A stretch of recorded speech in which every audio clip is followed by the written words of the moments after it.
est mon destin. C'est mon miroir et mon ennemi. Même si l'obscurité me blesse, je reste brave car je respire. Et s'il fallait qu'il n'en reste qu'un, ou qu'on me promettait laser, mais j'effacerai tous vos sourires mesquins, armé d'une volonté à faire fuir. C'est le book diff totalement au max pour rapelite.com. Si. Justement, sur ce projet-là, qu'est-ce qui te motive encore à rapper, sachant que t'as tout connu, t'as traversé à peu près toutes les étapes au niveau de ta carrière?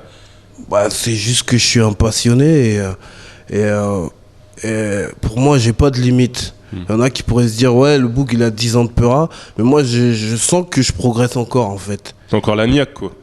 Je sens que je progresse, que je peux faire encore mieux. Tu vois, c'est pas comme si, voilà, si j'ai plus rien à dire, je m'arrête. Je force pas, moi, en fait. Je veux pas forcer le truc. Je veux pas faire le combat de trop. Tu vois, si je le fais, c'est que je le sens. C'est que je sais que je peux mettre des crochets très très rapides, quoi. Très très puissant. Et c'est quoi les objectifs un peu de ce projet-là, tant en termes de commercial qu'au niveau de l'aura, enfin de l'image, etc. Ouais, tu sais, c'est juste qu'il soit respecté à sa juste valeur et qu'il soit compris surtout, tu vois. Après, quand ta musique elle est comprise, elle est validée direct. Donc c'est surtout ça qu'on réalise qui est Olkinry à travers Diffré et normalement ça glisse. T'es un jeune ancien entre guillemets. Enfin, un jeune vieux. Ouais, un jeune vieux, voilà. Voilà, un jeune vieux. Ouais, comme j'ai commencé tôt, voilà. Ça donne l'impression que je suis vieux, alors qu'en fait je suis la génération de Lafouine, Youssoufa, Soprano, le même tout âge. ça, on a le même jeu, tu vois, les Sefiu, tout ça, tu vois. Mais comme j'ai commencé bien avant, tu vois, j'étais signé, j'avais 16 ans, avec mon groupe Agression Verbale, où on faisait des clips avec Driver, on avait sorti un EP. Ensuite, mon premier album, j'ai sorti à 20 piges, tu vois. C'est ça qui donne cet aperçu, cette impression, tu vois. Mais sinon, voilà quoi, dans ma tête, moi j'ai 21 ans, y a rien, je kick. Justement, dans le morceau Volonté de feu, tu dis c'est pas normal que les petits jeunes ne connaissent pas leurs classiques. Mais tu trouves pas ça logique, étant donné qu'il n'y a pas forcément eu un travail d'appréhension des médias, c'est-à-dire de faire perdurer en gros les anciens groupes comme les anciens rappeurs. Sur ce côté, t'as raison. Est-ce qu'on peut leur en vouloir d'un côté? Bon, après, on peut apprendre tout seul, mais si y a pas non, tu peux pas apprendre tout seul en vrai. C'est compliqué, hein.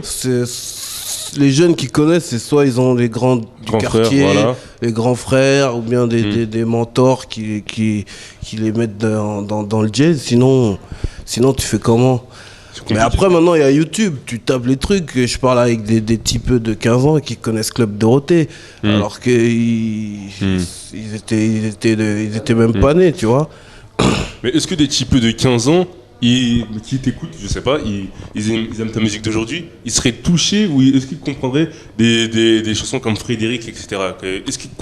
Est-ce que même, tu vois, même au niveau des sonorités, je sais pas, de la façon de rapper, ça leur plairait? Parce qu'il y a beaucoup de petits, tu vas leur faire écouter des artistes d'aujourd'hui, leurs morceaux d'aujourd'hui. Ouais. Nous, comme on connaît, on va leur faire écouter des morceaux de peut-être il y a 5-6 ans que nous on va plus apprécier, ils vont dire ah non, moi j'aime pas alors que logiquement, dans notre tête, le bon c'est à l'ancien. Ouais. Tu vois ce que je veux dire ou pas? Mais tu sais, ça c'est aussi un long débat. Hein. Tu vois, tu sais, quand des fois tu croises des gens qui te font référence à tes premiers projets, parce qu'en fait, ils sont bloqués là.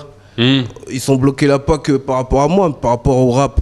Et tout ce qui se fait de nouveau, ils barrent. Ils préfèrent que à l'ancienne. Donc, et il y a des petits, c'est le contraire. Eux, ils sont dans ce qui est maintenant et ce qui s'est passé avant, ils savent même pas. Et ça les intéresse même pas. Ça les intéresse même pas. Donc nous, en tant qu'artistes, on se retrouve dans un juste milieu. Et moi, j'aime bien ce qui se faisait avant et j'aime aussi ce qui se fait maintenant.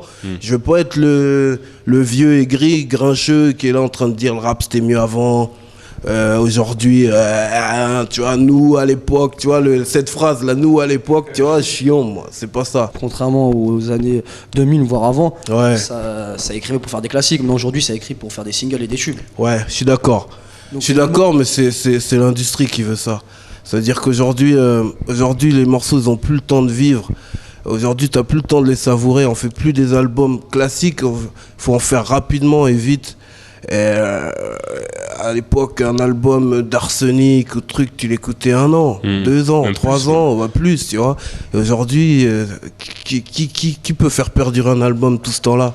Oui, mais à l'époque, quand même, on va dire à l'époque du secteur A, ils étaient quand même appuyés par M6. On jouait leurs clips à la télé dans des chaînes artésiennes. Ouais. Aujourd'hui, on a fait 10 ans, on est parti 10 ans en arrière. Maintenant, on a grave du mal à faire des plateaux TV. Ou si on invite, par rapport en 2013, c'était par rapport au Clash. Ouais, donc, c'est finalement. Ouais, mais après, ça, c'est un autre débat. C'est celui des yeux qu'ont les médias sur le rap. Tu vois, on est toujours un peu diabolisé, on nous expose pas comme il se doit, ou quand on nous expose, c'est sur des faits négatifs, alors qu'il y a plein de trucs qui sont lourds et qui pourraient nous valoriser. Si aujourd'hui la musique on peut pas la faire perdurer, c'est plus à cause d'internet, de la productivité, que ça va vite, etc. Ça va trop vite, tu vois, tout s'est banalisé. Aujourd'hui, vraiment créer un événement sur une sortie d'album, même une sortie de clip.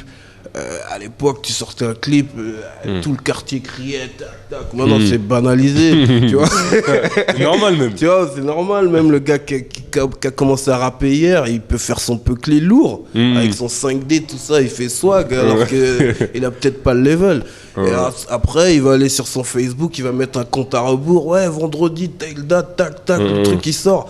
Et tout le monde fait ça maintenant et le public il s'y retrouve plus vraiment. Mais justement toi avec le projet Soyons Fous, t'avais quand même à amener un certain délire, une certaine façon de promotionner le disque. C'est-à-dire que là, par exemple pour cet album, t'es plus rentré dans une promo classique que pour Soyons Fous. Après c'était pas la même typologie de concept. Ouais, mais exact. dans le sens Soyons Fous c'était un délire peignoir, vu que c'était Soyons Fous, dans le marketing, on est parti dans l'entertainment. Il y avait plein d'idées, tu vois. Ouais, il y avait plein d'idées. Et sur Diffré, on est retourné dans un truc classique. On va peut-être dire qu'on a manqué d'idées aussi. Dans Crixus, tu disais que aucun rookie, aucun boss de la nouvelle ère te fait peur. Est-ce que tu penses que les rappeurs, parce que toi tu es quand même un ancien, les rappeurs qui arrivent aujourd'hui, les jeunes, t'as posé d'ailleurs avec Nekfeu, les jeunes qui arrivent aujourd'hui, la nouvelle génération, ils sont peut-être plus faibles ou moins préparés que vous ne l'étiez. Par exemple, est-ce que toi, tu penses que tu sors ton premier album à 20 ans? Les jeunes qui sortent leur premier album, c'est un peu plus tard. Maintenant, aujourd'hui, est-ce que tu penses qu'ils ont un niveau plus faible que vous à l'époque, quand toi, tu as sorti ton premier album à 20 ans? Ouais, je dirais pas, c'est pas une question de niveau. Je pense pas que ce soit une question de niveau, je dirais juste que c'est autre chose, tu vois, c'est autre chose. Regarde, Kerry, il sort son premier album et c'est autre chose. À l'époque, c'était le hip-hop déjà. Tu vois, aujourd'hui, ils sont dans d'autres codes, les jeunes. Quand ils sortent un premier album, c'est pas les mêmes codes que nous à l'époque. Nous, on avait certaines références. Moi, quand je sors mon premier album, j'avais mes inspi de Mobb Deep, mes inspi d'Idéalgie en rap français, Sage Poète de la rue. Aujourd'hui, ils ont d'autres références quand ils sortent leur premier album, donc ça peut pas sonner pareil. Et tu penses qu'aujourd'hui, ça sonne comment ça? Parce que nous, quand on faisait nos premiers projets, on voulait sonner classique. Et eux, ils sont en mode où faut être productif. On va sortir le premier truc, faut qu'il soit lourd, on enchaîne derrière et on enchaîne ainsi de suite. C'est l'industrie qui veut ça. Non, mais c'est aussi dû à la concurrence parce que maintenant il y a beaucoup plus de rappeurs. Exact. Le fait que si tu sors pas par exemple un projet tous les 6 mois, on va dire que t'es éteint. Exactement. C'est-à-dire qu'à l'époque, tu sortais un album tous les 2 ans. Maintenant, tu es obligé de sortir 2 projets par an. Minimum, ouais. Ce truc-là de productivité, de s'enfermer dans le côté sortir tout le temps un projet, est-ce que toi ça te saoule pas un peu? Est-ce que tu as le temps de bien aboutir tes projets? Est-ce que tu travailles pas sous la pression? Parce que c'est le truc qui me saoule le plus. Voilà. Ouais. Parce que toi t'aimes bien la liberté artistique. Dans mon adaptation à cette nouvelle ère, c'est ça qui me saoule le plus parce que j'aime bien prendre le temps de faire les trucs. Et quand tu dois aller vite, t'as tendance à te répéter, à refaire des trucs, à faire du remplissage. T'as pas le choix. Que t'écoutes au States, c'est pareil. Et ça commence à devenir comme ça, quoi. Et c'est ça qui est relou dans cette nouvelle ère. Donc on a perdu de la qualité, tu penses? Ouais. Mais est-ce que c'est possible de faire de la qualité en un laps de temps réduit? Ou toi tu penses que comme il faut du temps... Parce que comme je t'ai dit, hein, tu vas forcément te répéter.